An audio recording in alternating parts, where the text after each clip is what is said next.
नमस्कार सांग मैंने शुभ सकाल जय जगन्नाथ। आज गुनु मुनु नानी नना समस्त आसिक सका पहुँची घरे तो 6:30 आसिक पहुँची पूरा ऋषि तार पूरा बदमाशी स्टार्ट कर देची।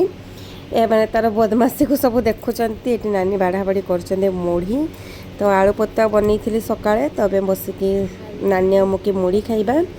तो रोसई आज ही बोईतालु शाग भजा पटल आलू कषा ता सही पुणी कलम शाग भजा दही कड़ी होती डालमा होती जितकी सब रोसई। तो ये 4टा बाहर उड़ा देखापी भक्ता मैंने पड़ते आज निआरे चलिए कंटारे गड़े।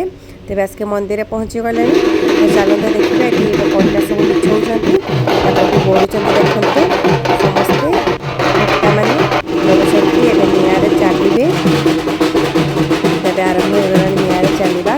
तो देखते समस्त निआरे चलुँच समस्त मानसिक कौन कौन थाए समस्त निआरे चलती। तो केते भिड़ भी होती देखते बहुत लोक आसते समस्ते बसिक देखुं। काका भी पूजा भी कर सारी चलुँच समस्त निआ आज धीरे धीरे जगन्नाथ।